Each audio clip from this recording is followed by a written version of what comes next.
শয়তান ইসরায়েল এবং আমেরিকা যেন এই সময়টার অপেক্ষায় ছিল। তারা চেয়েছিল ঈদের আনন্দ ইরানবাসীদেরকে উপভোগ করতে দেবে না এবং তাদেরকে ঈদের সময় আক্রমণ করে একেবারে ছিন্ন ভিন্ন করে ফেলবে। এবং ঠিক টার্গেট হিসেবে ঈদুল আজহার দিনেই তারা ইরানে একের পর এক হামলা চালানো শুরু করে দিল। এমনকি বন্দর আব্বাস থেকে শুরু করে গুরুত্বপূর্ণ দক্ষিণ ইরানে একাধিক জায়গায় হামলা চালালো এই শয়তানের বাহিনী। কিন্তু হঠাৎ করে কেন এই হামলা? এর পেছনে রয়েছে এক গভীর ষড়যন্ত্র। আজ আমরা কথা বলবো সেই গভীর ষড়যন্ত্র নিয়ে।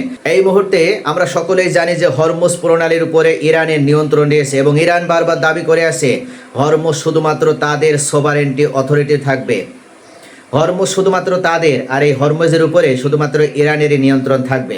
কিন্তু আমেরিকার ভয় এই জায়গাতে, কেননা ইরান যদি হরমুজ প্রণালী নিয়ন্ত্রণ করে তাহলে গোটা বিশ্বের যে তেলের চাহিদা তার 20 থেকে 25% উপরে ইরানের নিয়ন্ত্রণ চলে আসবে। আর যে কারণেই গোপন বিশ্বাসঘাতক সৌদি আরব, সংযুক্ত আরব আমিরাত, এমনকি বাহরাইন, কাতার, কুয়েত, এই বদমাশ রাষ্ট্রগুলো আমেরিকাকে বারবার উদ্বুদ্ধ করছে, প্ররোচিত করছে যে কোনোভাবেই ইরানকে এই হরমুজ প্রণালীর উপরে নিয়ন্ত্রণ নিতে দেওয়া যাবে না। এবং যেভাবেই হোক একটাই আমাদের চাওয়া, তোমরা মূলত ইরানের উপরে চাপ প্রয়োগ করে এই হরমুজ প্রণালী ইরানের হাত থেকে মুক্ত করে দাও। অর্থাৎ আমরা হরমুজের উপরে ইরানের নিয়ন্ত্রণ মেনে নিতে পারছি না। এই বিশ্বাসঘাতক বদমাইশ বেঈমান ভণ্ড আরব রাষ্ট্রগুলোর প্ররোচনায় শেষ পর্যন্ত আমেরিকা ঈদের দিনটাকে টার্গেট করে ইরানে হামলা চালালো। যেখানে কাতারের দোহায় এই মুহূর্তে শান্তি চুক্তি নিয়ে আলোচনা হচ্ছে, ঠিক সেই সময় কেন এই হামলা? এর পেছনে মূলত যে উদ্দেশ্য সেটা হচ্ছে ইরানের উপরে চাপ সৃষ্টি করা। ইরান যেন শেষ পর্যন্ত বাধ্য হয় তাদের পারমাণবিক কর্মসূচি টিকিয়ে রাখার বিনিময়ে এই হরমুজ প্রণালীর উপরে নিয়ন্ত্রণ ছেড়ে দিতে। কিন্তু ইরানও বাঘের বাচ্চা। এই মুহূর্তে আয়াতুল্লাহ আলী খামেনির একমাত্র জ্যেষ্ঠ সন্তান মোস্তফা আলী খামেনি, তিনি যেন পিতার যোগ্য উত্তরসূরি হিসেবে ইরানের নেতৃত্ব প্রদান করছে। তিনি হুঙ্কার ছেড়ে জানিয়ে দিয়েছেন যে আর একবার যদি ইরানের বিরুদ্ধে কোনোভাবে রক্তচক্ষু দেখানো হয় তাহলে সেই রক্তচক্ষু তো আমরা উপড়ে ফেলবই, এমনকি ইসরায়েল নামক রাষ্ট্রটি শিকড় সহ আমরা একেবারে ধ্বংস করে ফেলব। এরপরে আমেরিকার বুকে কম্পন ধরে গিয়েছে, কেননা তাদের লালিত পালিত এই অবৈধ জারজ ইসরায়েল রাষ্ট্রটিকে যদি ইরান আক্রমণ করে তাহলে খুব সহজেই ইরান ধ্বংস করে ফেলতে পারবে। আর যে কারণে আমেরিকা ইসরায়েলকে রক্ষা করার জন্যই অবশেষে ইরানের সাথে আবার চাপ প্রয়োগ করার উদ্দেশ্যে মূলত এই হামলা শুরু করেছে। কিন্তু ইরান দমে যাওয়ার পাত্র নয়। ইরান খুব ভালোভাবেই জানে যে পেছন থেকে কারা আমেরিকা এবং ইসরায়েলকে উস্কে দিচ্ছে ইরানে আক্রমণ করার জন্য। আর যে কারণেই ইরানের কলিজা ইরান কতটা সাহসী সেটা প্রমাণ দিয়ে তারা পাল্টা আঘাত হানতে 1 সেকেন্ডও দেরি করেনি। 28 ফেব্রুয়ারি 2026 থেকে শুরু হয়েছিল যে যুদ্ধ, আমেরিকা ইসরায়েল মিলেও ইরানের উপর বড় বড় আক্রমণ চালিয়েও মাথা নত করতে ব্যর্থ হয়েছে। কিন্তু ইরান শুধু মাথা নতই করেনি, সাম্প্রতিক দিনগুলোতে আমেরিকা হরমুজের কাছে ইরানের মিসাইল লঞ্চ সাইট ও নৌকায় স্ট্রাইক করেছে। ইরান বলছে এটা সিজফায়ারের লঙ্ঘন। তারা পাল্টা হুমকি দিয়েছে যে কোনো আক্রমণের জবাব আমরা দেব এবং হরমুজ প্রপারি আমরা বন্ধও করে দিতে পারি। ইরানের কাছে হরমুজ ছাড়াও রয়েছে শক্তিশালী মিসাইল, ড্রোন আর প্রক্সি ফোর্স।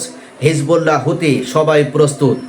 একটা স্ফুলিঙ্গই যথেষ্ট পুরো অঞ্চলকে আগুনে ছড়িয়ে দিতে পারবে বা পুড়িয়ে দিতে সক্ষম। ট্রাম্প এখন 2 চোখে দেখছে, অর্থাৎ 2 চোখের নীতি অবলম্বন করছে। একদিকে ইসরায়েলের চাপ দিচ্ছে তাকে শেষ করে দাও, ইরানকে ধ্বংস করে দাও, আর অন্যদিকে আমেরিকার অর্থনীতি আর নির্বাচনও চলছে। আর যুদ্ধ চললে তেলের দামও আকাশ ছোঁয়া হয়ে উঠবে। ট্রাম্প সেদিন ক্যাবিনেট মিটিংয়ে বলেছেন ইরান নেগোসিয়েটিং অন ফিউমস, অর্থাৎ শেষ শক্তি দিয়ে আলোচনা করছে। কিন্তু একই সাথে তিনি ওমানকে আবার হুমকি দিয়েছে, তোমরা যদি ঠিকমতো না চলো তাহলে ব্লো আপ করে দেওয়া হবে। অর্থাৎ এটাই মূলত আমেরিকার ডোনাল্ড ট্রাম্পের এই মুহূর্তে সবথেকে বড় যুদ্ধ। তারা একই সাথে বিলাপ করছে, আবার অন্যদিকে ইরানকেও ভয় পাচ্ছে।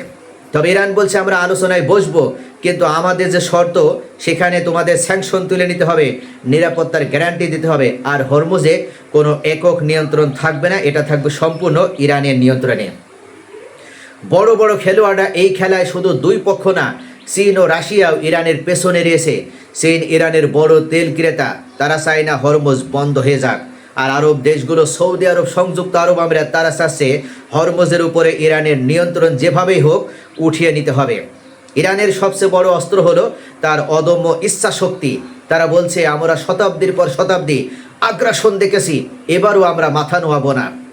অর্থাৎ বিশ্বের যে 5,000 বছরের এক সমৃদ্ধ ইতিহাস ইরানের আছে, তারা কখনো কোনো বিশ্বের শক্তির কাছে মাথা নত করেনি, এই মুহূর্তেও তারা মাথা নত করবে না। তবে ইরান উল্লেখ করেছে যে কোনো মুহূর্তে আবার আগুন জ্বলে উঠতে পারে। ট্রাম্প বলছেন ডিল হয়ে গেছে প্রায়। তবে ইরান বলছে যদি আবার ট্রাম্প ইরানে আক্রমণ করার চেষ্টা করে তাহলে যে কোনো মুহূর্তে আবার আগুন জ্বলে উঠতে পারে। এখন প্রশ্ন, এই খেলার শেষ কোথায়? ইরান কি শেষ পর্যন্ত টিকে থাকতে পারবে, নাকি আমেরিকা, ইসরায়েল ও আরবের এই ভণ্ড বিশ্বাসঘাতক রাষ্ট্রগুলোর চাপে ভেঙে পড়বে? প্রিয় দর্শক, আপনাদের মূল্যবান মতামত কমেন্টে জানান। আর ভিডিওটি ইনফরমেটিভ মনে হলে লাইক, কমেন্ট এবং শেয়ার করতে ভুলবেন না।